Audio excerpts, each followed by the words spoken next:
Good morning, everyone. Welcome. I'm Elise Newey, and I'm super excited to get you all up to speed on the legislative session. It can seem a bit daunting at first, but together we'll get you comfortable with the process. So, what are we hoping you'll take away from today? Well, first we want to make sure you understand how the Utah legislature is organized, how a bill actually becomes a law, the whole journey, and also what our expectations are for you during this session. That sounds like a lot to keep track of. Will there be a way for us to ask questions along the way? Absolutely, board member. Feel free to jump in anytime. I'm here to help.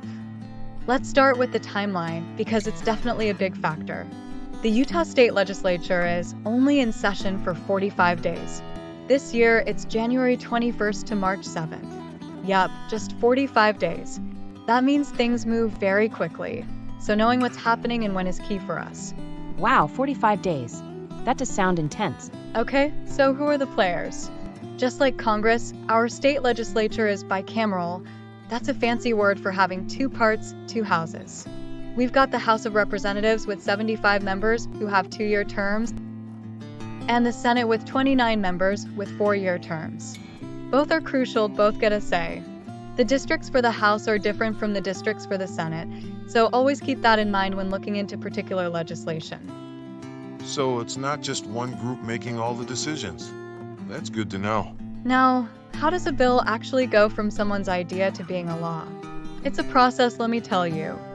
First, someone has an idea, then they work with an attorney to draft it. At this stage, it's under wraps, shared only with a few. This is when they get more confidential feedback on the bill from all sorts of people. After that, a bill number is assigned and it's made public. It then heads to a committee in either the House or Senate, depending on the sponsor. Then it hits the floor for a vote in its original body before heading to the second body for the same process, committee, then floor vote. If all that passes, it goes to the governor, and if they sign it, it becomes law, usually in May. Let's dig a bit deeper, shall we? During that drafting phase, the feedback process is huge. We're talking feedback from legislators, constituents, advocacy groups, and us at the USB. Everyone gets a voice. And that feedback can lead to substitute bills, which are basically updated versions of the original bill. You'll notice there are 2 committees and 2 floor votes for each bill.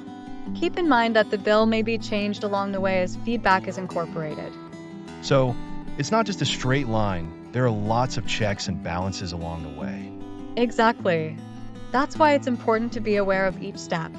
So, which committees are we especially focused on? Well, for us in education, it's the Senate and House Education Committees, of course.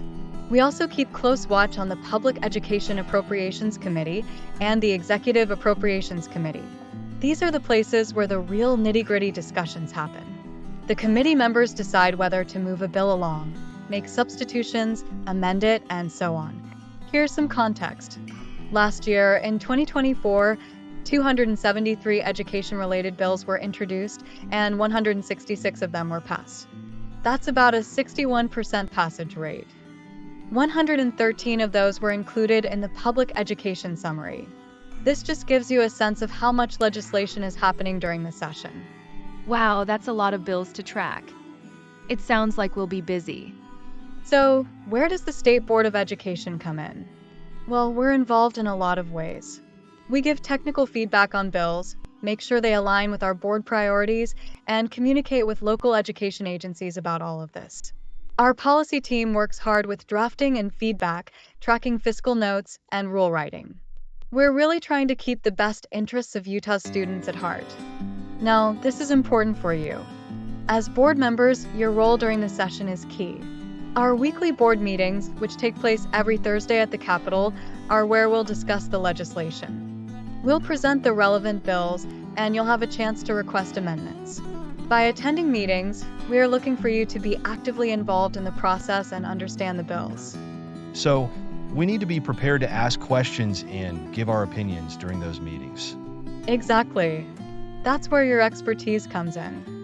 What if there's a specific bill that I'm interested in, but I'm not sure if you will mention it at the weekly meeting? Great question. That might happen. We are going to prioritize bills because we cannot touch on all of them. But if there is one you want to be briefed on, just let us know before the meeting. Alright, so that's the gist of it. I know that was a lot, so what questions do you all have? Don't hesitate to reach out to me at elise.newey@schools.utah.gov or give me a call at 646-280-7839. Or you can contact Patricia Franks. We're here to support you through it all. Thanks everyone, and I look forward to working with you.